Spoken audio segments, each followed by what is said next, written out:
Saudara, hari ini warga Kabupaten Pati akan menggelar aksi unjuk rasa untuk menuntut Bupati Pati mundur dari jabatannya. Lebih lengkap soal ini kita akan bahas bersama dengan ahli hukum tata negara melalui sambungan daring. Sudah bergabung Bung Ferry Amsari. Selamat pagi, Assalamualaikum Bung Ferry. Waalaikumsalam Mbak Adisti.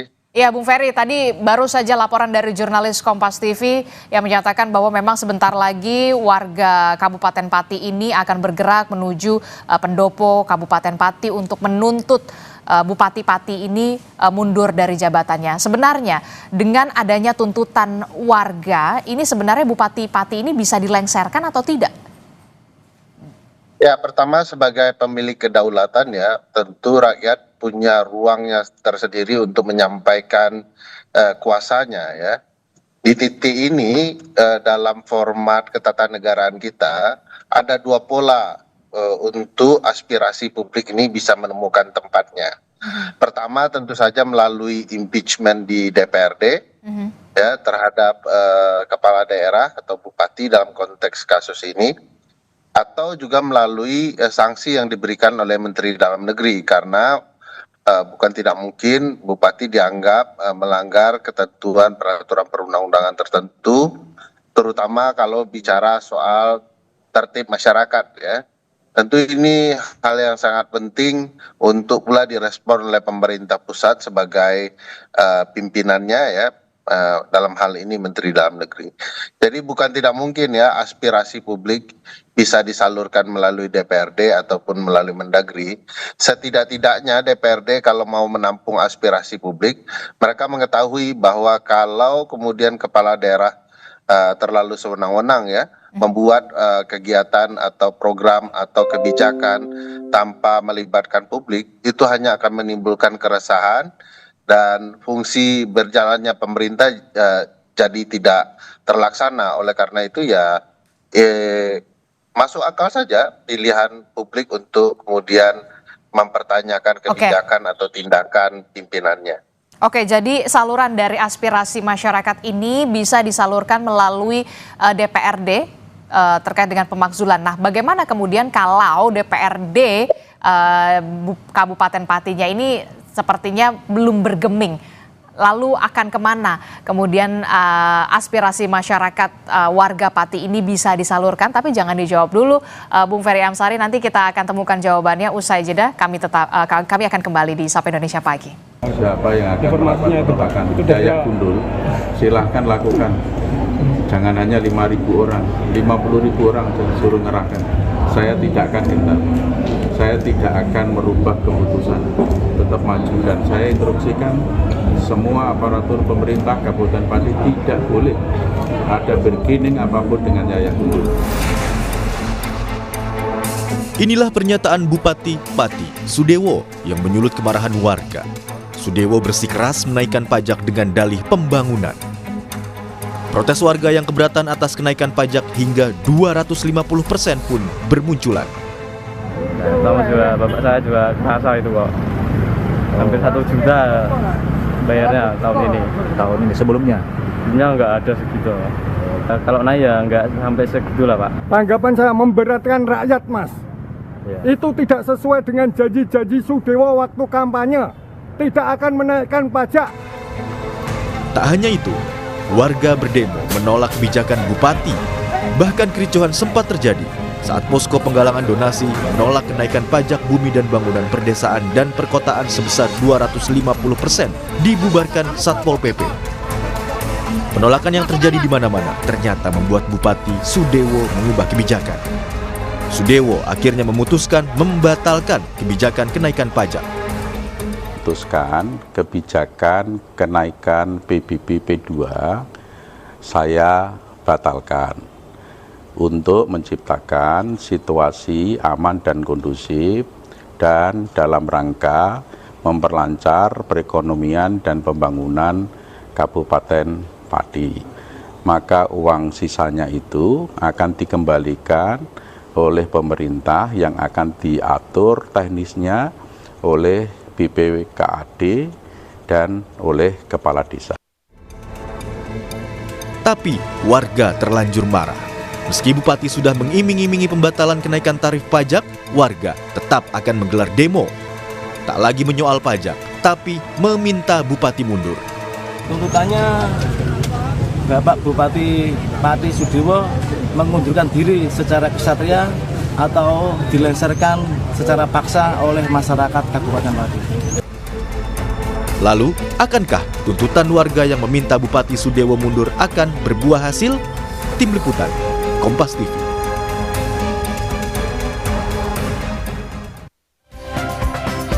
Saudara, kebijakan tidak pro rakyat, Bupati Pati didesak mundur oleh warganya. Kita masih membahasnya bersama dengan ahli hukum tata negara, Bung Ferry Amsari, masih bergabung bersama kami. Bung Ferry, ini menjadi pelajaran betul begitu ya bagi para kepala daerah bahwa ketidakpekaan pemimpin itu bisa memicu protes dari warga begitu. Tadi Anda menyebutkan ada salurannya, aspirasi warga. Yang pertama melalui DPRD dengan pemakzulan.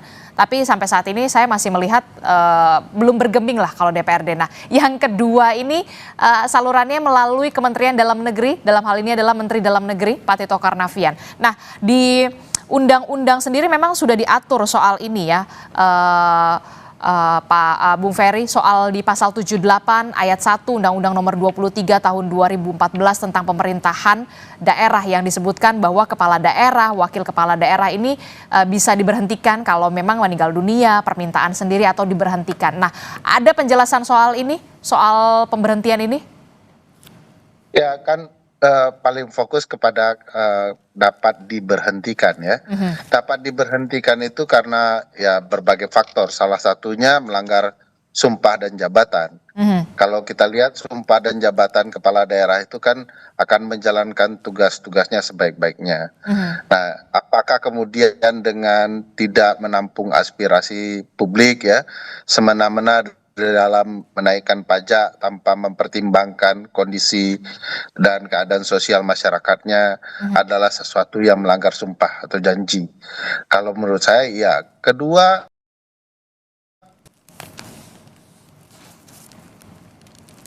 Oke, tampaknya kita masih mengalami gangguan komunikasi. bicara soal kepala daerah itu memastikan berlangsungnya tata tertib masyarakat ya. Jadi kalau malah bupatinya yang membuat tidak tertibnya masyarakat, timbulnya kegaduhan, ya memang akan ada kecenderungan ini akan menjadi alasan bagi Menteri Dalam Negeri maupun DPRD untuk kemudian melakukan upaya pemberhentian kepala daerah. Bagi saya sih sebenarnya alasan dan argumentasinya terang benderang di dalam kasus Pati ini, cuman tinggal tentu ruang politik ya.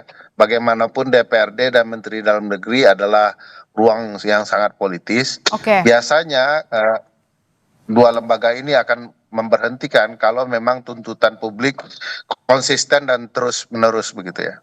Oke, kalau kita lihat ini kan sudah jelas begitu ya, Undang-Undang nomor 23 tahun 2014 tentang pemerintahan daerah di pasal 78 begitu ya, kepala daerah atau wakil kepala daerah bisa diberhentikan kalau tidak melaksanakan kewajibannya sebagai kepala daerah dan wakil kepala daerah, melanggar larangan begitu ya, termasuk juga melakukan perbuatan tercela. Nah, siapa yang bisa memutuskan kepala daerah ini melanggar sumpah atau janji jabatannya? Ya, di konstruksi pasal 77, 78, 79 itu dan turunannya yang kemudian bisa melakukan itu adalah tentu saja DPRD dan Menteri Dalam Negeri. Dalam berbagai konteks, Menteri Dalam Negeri itu bahkan bisa memberhentikan langsung. Misalnya terbukti dia melakukan korupsi dan lain-lain. Nah, konstruksinya ya jadi sangat luas ya, tetapi sekali lagi itu akan sangat ditentukan oleh politik. Kekuatan publik pasti diperhitungkan, apalagi kalau kemudian keberlanjutan aksi ya, ketidaknyamanan publik, maka Menteri Dalam Negeri maupun DPRD demi keberlanjutan pemerintah daerah ya memang akan melakukan upaya-upaya pemberhentian.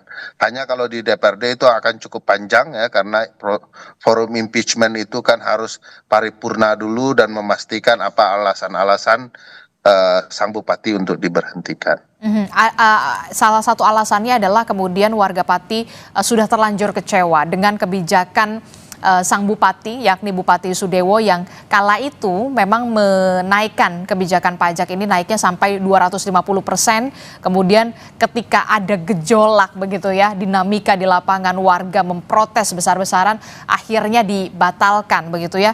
Inilah yang kemudian memicu akhirnya protes dari warga. Kalau kita lihat soal kebijakan yang dilakukan oleh kepala daerah, ini kan sebenarnya ada di aturan, di peraturan pemerintah nomor 45 tahun 2017 tentang partisipasi masyarakat. Dalam penyelenggaraan pemerintah daerah, keterlibatan masyarakat atau pemangku kepentingan adalah langkah krusial dalam membuat kebijakan. Salah satunya adalah soal PBB P2. Itu artinya pemerintah daerah itu harus melibatkan masyarakat untuk sebelum menerbitkan suatu kebijakan. Anda melihat ini di mana? Bagaimana alasan ini? Apakah cukup krusial untuk bisa memberhentikan kepala daerah dengan alasan tersebut? Iya, kalau kita perhatikan ya di ketentuan pasal 10 Undang-Undang 30 tahun 2014 tentang administrasi pemerintahan ya. Setiap penyelenggara administrasi pemerintahan termasuk bupati, mereka tidak boleh kemudian melampaui wewenang, mencampur adukan wewenang dan bertindak sewenang-wenang. Apa itu bertindak sewenang-wenang? Kalau kemudian mereka dianggap bertentangan dengan apa yang ditentukan undang-undang dan putusan peradilan. Apa yang ditentukan undang-undang dalam pembuatan kebijakan adalah melibatkan partisipasi publik. Bahkan kalau mau bicara putusan partisipasi itu harus bermakna.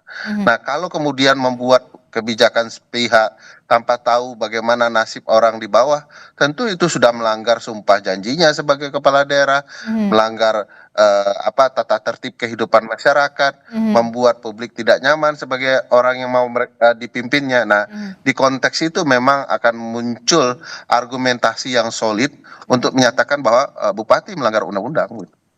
Oke, jadi unsur-unsur itu sebenarnya sudah terpenuhi ya, Bung Ferry? Iya, bahkan kalau diperhatikan yang sederhana ya, azas-azas umum pemerintahan yang baik, profesional, ketertiban, kepastian hukum, dan lain-lain, itu semua sudah terlanggar kalau dilihat azas-azas umum pemerintahan yang baik. Nah, kalau kemudian bupati menyadari itu, kan tidak semudah itu ya, sudah buat kegaduhan lalu kemudian batalkan kebijakan, sudah buat lalu batalkan. Jadi harusnya sebagai kepala daerah dicari dulu respon publik, dipahami dulu publik, patut tidak patut kebijakan baru dikeluarkan. Jangan sebaliknya, dibuat kebijakan dulu orang marah baru dicabut. Nah, itu yang tidak benar. Di titik itu saja sebenarnya kepala daerah sudah tidak profesional. Oke, kalau tadi Anda menyebutkan kalau soal salurannya melalui DPRD, begitu ya, impeachment, pemakzulan ini butuh waktu yang lama. Lalu bagaimana dengan kewenangan Kementerian Dalam Negeri? Mekanismenya akan melalui proses yang semacam apa? Secara sederhana kalau bisa dijelaskan kepada kami semua. Ya, untuk bupati dan wali kota ya, Menteri Dalam Negeri itu bisa memberhentikan melalui pertimbangan gubernur ya, atau bisa memberhentikan langsung dalam hal-hal tertentu. Ya, misalnya mengganggu ketertiban ya, orang heboh, tidak ada pilihan lain selain untuk mengganti kepala daerah karena publik sudah tidak nyaman. Kedua ya, karena memang ada pelanggaran-pelanggaran hukum yang jelas terbuka ya, atau bertentangan dengan undang-undang atau melakukan perlawanan terhadap pemerintah pusat, itu bisa diberhentikan langsung. Nah, tentu sangat bergantung kepada Menteri Dalam Negeri menilai tindakan bupati ini telah melanggar ketertiban atau tidak. Oke, dan perlu waktu yang lama atau cukup singkat kalau melalui Kementerian Dalam Negeri, Mendagri? Kalau kemudian Menteri Dalam Negeri dalam beberapa hari ini mengatakan ini sudah mengganggu ketertiban, mengganggu jalannya pemerintahan, ya besok pagi juga bisa diberhentikan itu.